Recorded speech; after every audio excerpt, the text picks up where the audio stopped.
नमस्कार, मैं डॉक्टर कार्तिक भोसले। मैं एक इंटरवेंशनल कार्डियोलॉजिस्ट हूँ और मैं पुणे में प्रैक्टिस करता हूँ। मैं इस यूट्यूब चैनल के द्वारा आप सभी लोगों को हार्ट डिसीज़ेज़ के बारे में इंफॉर्मेशन देता हूँ। अगर आपको नियमित अपडेट चाहिए तो मेरे इस यूट्यूब चैनल को सब्सक्राइब कीजिए और बेल आइकॉन पर क्लिक कीजिए।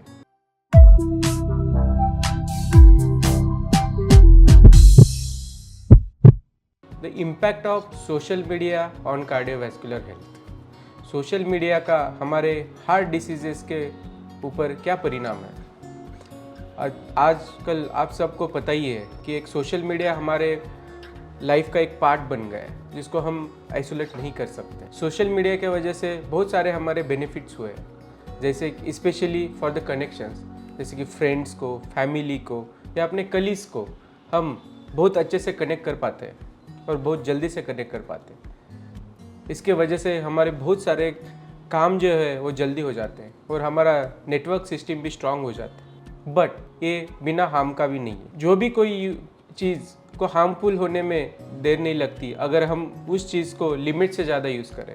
तो सोशल मीडिया ओवरयूज की वजह से भी बहुत सारे हार्म है। तो how this social media affects cardiovascular health. Cardiovascular health मतलब क्या है? अपने दिल की और दिल के जो नसें हैं उनके हेल्थ को वो कैसे अफेक्ट करता है। तो ये 3 चीज़ों द्वारा अफेक्ट करता है। एक तो एक मानसिक तनाव या स्ट्रेस बढ़ा के या मानसिकता चेंज करके कर सकता है। दूसरा, आपको सीडेंट्री या एक इनएक्टिव करके भी वो हार्ट डिसीज़ को बढ़ा सकता है। और तीसरी चीज़ है स्लीप डिस्टर्बेंस। एक क्वालिटी स्लीप एक आदमी नहीं ले पाता। तो स्ट्रेस या मानसिक तान तनाव कैसे बढ़ता है? इस सोशल मीडिया के यूज़ से आदमी का एक्सपेक्टेशन खुद से काफ़ी ज़्यादा बढ़ जाते हैं। आदमी प्रेशर में आ जाता है सोशल परफॉर्मेंस के लिए। दूसरी चीज़ फियर ऑफ मिसिंग आउट, कि कुछ सोशल मीडिया से ज़्यादा से ज़्यादा कनेक्ट होने से या परफेक्ट चीज़ों को देखने की वजह से आदमी खुद को कंपेयर करता है कि मेरे में ये तो कमी नहीं है, उसके वजह से भी प्रेशर आता है। और तीसरा, बहुत बार आदमी को डर होता है सोशल हरासमेंट का, उसके वजह से उनको एंजाइटी डेवलप होती है।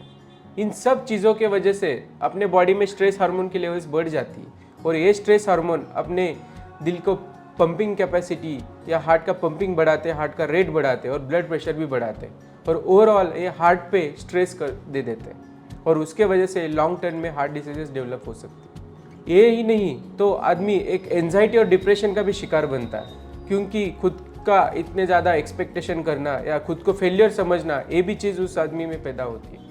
और आप सबको पता ही है एंजाइटी और डिप्रेशन एक one of the major risk factor है हार्ट डिसीज डेवलप होने के। दूसरी चीज़ है सीडेंट्री लाइफस्टाइल।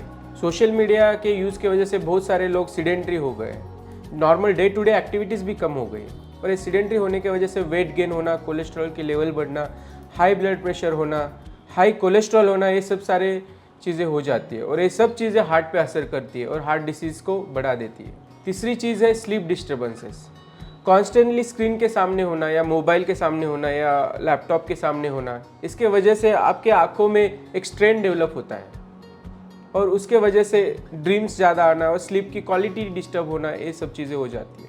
बहुत बार आपने देखा होगा कि लेट नाइट तक सोशल मीडिया को लोग स्क्रॉल कर रहे होते हैं, उसके वजह से जो मिडनाइट का डीप स्लीप का टाइम होता है वो शरीर को नहीं मिलता है और इसके वजह से क्वालिटी स्लीप आवर्स वो आदमी लूज़ करता है और स्लीप कम होने से या रेस्ट कम होने से हार्ट पे प्रेशर आता है और इसके वजह से हाई ब्लड प्रेशर या हार्ट अटैक की रिस्क बढ़ जाती है। रिसेंटली एक स्टडी हुई है, उसमें ये पाया गया है कि कॉन्स्टेंटली जो हम स्क्रीन को स्क्रॉल करते हैं वो स्मोकिंग के इक्विवेलेंट है। अगर कोई भी आदमी 30 मिनट से ज़्यादा अपने स्क्रीन पे स्क्रॉल कर रहा है तो वो एक सिगरेट पीने के इक्विवेलेंट हो जाता है। तो अगर कोई आदमी नॉन स्मोकर है बट इतना सारा स्क्रीन टाइम दे रहा है और सोशल मीडिया यूज़ कर रहा है तो उसकी हार्ट डिसीज़ की रिस्क उतनी ज़्यादा है जितनी वो स्मोकर्स की है। So this is how social media impacts your cardiovascular health and makes you more prone for heart attacks. तो हम इसको कम कैसे कर सकते? तो इसको बहुत ईजी है। सबसे पहले तो हमें एक स्क्रीन टाइम डिसाइड करना पड़ेगा या कम करना पड़ेगा। बट स्टडी सेज कि 1 should not cross 2 hours of screen time per day. और स्क्रीन टाइम यूज़ भी करना है तो उसको कंटिन्यूस यूज़ नहीं करना है। After every 30 minutes you have to take a break. So उसके वजह से बहुत सारे निगेटिव इम्पैक्ट जो सोशल मीडिया के हैं या स्क्रीन यूज़ करने के बहुत सारे कम हो जाते हैं हार्ट पे और हम इस हार्ट डिसीज़ को बचा भी सकते हैं। देन अगर जब भी आप सोशल मीडिया यूज़ कर रहे हैं तो आप चेयर पे बैठ के या लेट पे यूज़ मत कीजिए। आप वॉक कीजिए या स्टेज क्लाइंब कीजिए और do some physical activities while using this social media. तीसरा, स्लीप क्वालिटी। आपको स्लीप हाइजीन या स्लीप डिसिप्लिन भी लाना होगा। अगर आप सोने जा रहे हो तो उसके 1 घंटे पहले कोई भी इलेक्ट्रॉनिक डिवाइस मत यूज कीजिए और जो भी इलेक्ट्रॉनिक डिवाइस है उसको साइलेंट मोड पे रख के ही आप सोने के लिए जाइए, ताकि आपको नोटिफिकेशन ना समझ आए, आपको कोई डिस्टर्ब ना किए। और कम से कम 7 से 8 घंटे की क्वालिटी स्लीप लेना बहुत ज़रूरी है। ऐसे स्मॉल मॉडिफिकेशन से भी हम सोशल मीडिया का हार्ट पे होने वाला असर रोक सकते हैं। तो इस वीडियो में मैंने बताया social media has become an integral part of our life, but we have to be careful because social media के वजह से स्ट्रेस, सीडेंट्री लाइफस्टाइल और स्लीप डिस्टर्बेंसेस हमारे हार्ट को भी उतना ही अफेक्ट कर रही है। तो हमें एक बैलेंस स्ट्राइक आउट करना पड़ेगा so that our creativity and our heart health remains balanced. अगर आपको ये इन्फॉर्मेशन हेल्पफुल लगे तो आप इस वीडियो को लाइक कीजिएगा और ज़्यादा से ज़्यादा लोगों को शेयर कीजिएगा। धन्यवाद।